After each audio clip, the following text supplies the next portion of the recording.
babnya bab berbicara lembut kepada kedua orang tua. Artinya perintah untuk berbicara lembut, berbicara dengan lembut kepada kedua orang tua.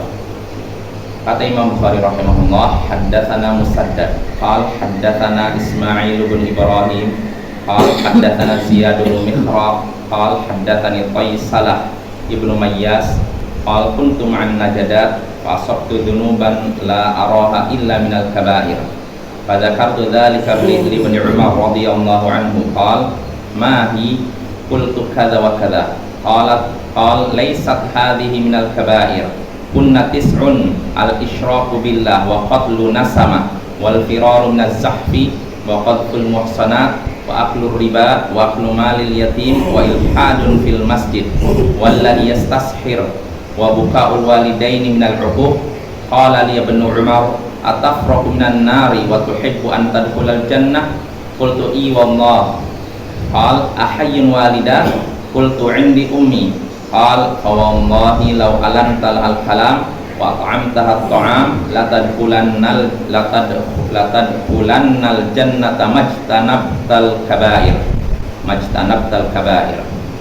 Kata Imam Bukhari telah menceritakan kepada kami Musaddad, ia berkata telah menceritakan kepada kami Ismail bin Ibrahim, ia berkata telah menceritakan kepada kami Ziyad bin Mikhraq, ia berkata telah menceritakan kepadaku Qaisalah bin Mayyas, ia berkata, ini pencerita yang menceritakan ini perawinya ada Qaisalah bin Mayyas, ia berkata aku pernah bersama orang-orang Najdah.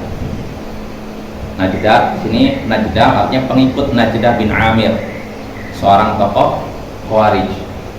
Jadi Qaisalah bin Mayyas pernah bergabung bersama kelompok Khawarij yang tokohnya namanya Najdah bin Amir. Aku pernah bersama para pengikut Najdah, lalu aku melakukan suatu dosa, terjatuh dalam dosa yang aku lihat, yang tidak aku lihat kecuali itu termasuk dosa besar. Jadi dia melakukan suatu dosa yang dia anggap termasuk dosa besar. Maka aku pun sebutkan itu kepada Ibnu Umar, seorang sahabat Nabi, semoga Allah meridainya. Maka Ibnu Umar pun berkata, apa itu? Apa dosa yang kamu lakukan? Aku pun menjawab demikian dan demikian. Gak disebutkan oleh perawi, tapi disebutkan, artinya dia menyebutkan tapi tidak disebut secara detail oleh yang meriwayatkan hadis ini. Apa dosamu sehingga engkau menganggap itu dosa besar? Oh, dosanya ini dan begitu. Maka Ibnu Umar pun berkata, itu bukan termasuk dosa besar. Dosa yang kau sebutkan itu bukan dosa besar, ya. Dosa besar itu ada 9, kata Ibnu Umar. Apa saja?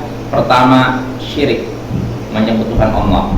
Kedua, membunuh jiwa yang tidak boleh dibunuh, yang tidak boleh ditumpahkan darahnya. Lalu ketiga, lari dari medan perang. Lalu keempat, menuduh wanita yang baik-baik bahwa dia berzina, menuduh wanita-wanita baik bahwa mereka berzina. Lalu kelima, memakan riba, melakukan riba. 6, memakan harta yatim.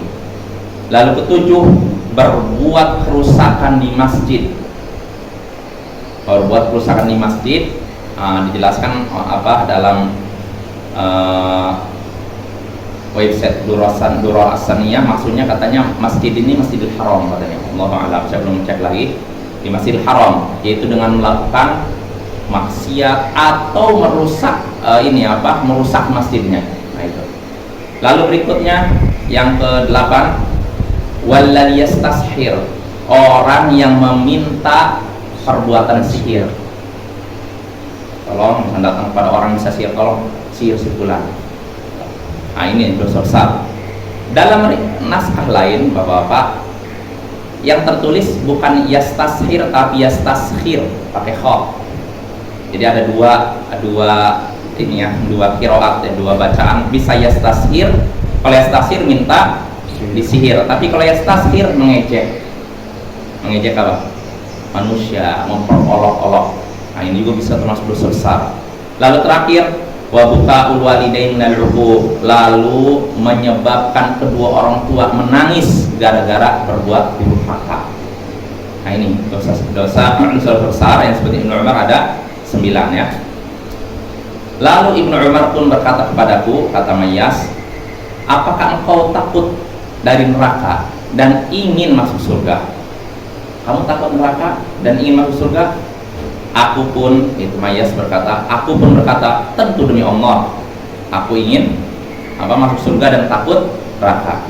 Maka Ibnu Umar pun berkata, apakah kedua orang tuamu masih hidup? Aku menjawab, aku punya ibu.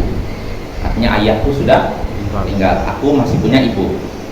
Maka Ibnu Umar pun berkata, demi Allah, seandainya engkau berbicara dengan lembut kepada ibumu dan engkau memberinya makan, niscaya engkau akan masuk surga selama engkau meninggalkan dosa-dosa besar.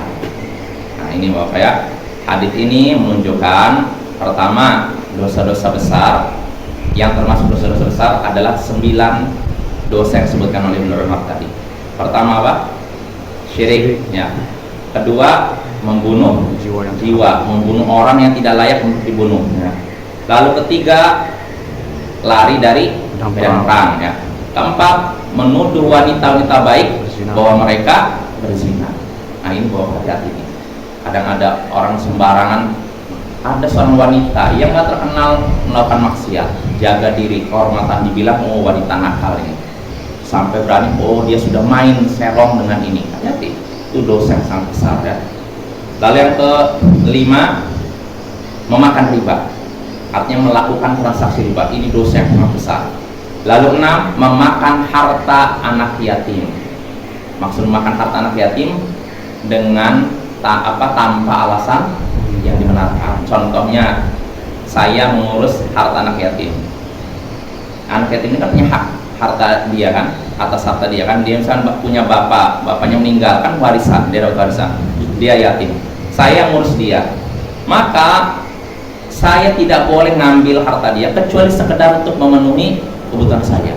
Misalnya gini, saya nggak punya pekerjaan yang yang penghasilannya mencukupi, sedangkan saya harus ngurus anak yatim, maka dalam hal ini saya boleh mengambil dari harta anak yatim sekedar untuk memenuhi kebutuhan saya, nggak boleh lebih dari itu. Nggak boleh saya ambil 50%-nya untuk saya, 50% untuk anak, nggak boleh, haram itu termasuk dosa besar. Lalu berikutnya termasuk dosa besar juga, yaitu berbuat kerusakan di Masjidil Haram. Ya, ini termasuk dosa besar, entah dengan berbuat maksiat kan, atau memang merusak masjid, seperti kelompok Juhaiman yang pernah melakukan pengepungan di Masjidil Haram sekitar 45 tahun lalu, 1979. Mereka mengepung Masjidil Haram, memaksa orang di Masjidil Haram untuk berbaiat kepada imam mereka yang dianggap sebagai Imam Mahdi.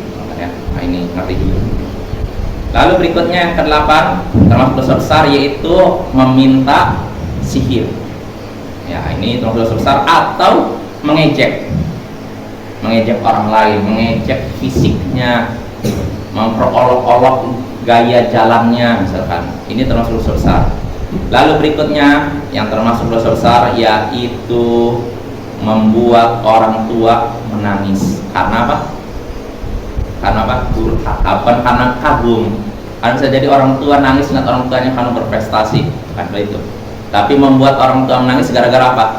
Durhaka kepada orang tua itu. Itu faedah pertama. Lalu faedah kedua, sesuai dengan judul bab, keutamaan berkata lembut kepada kedua orang tua.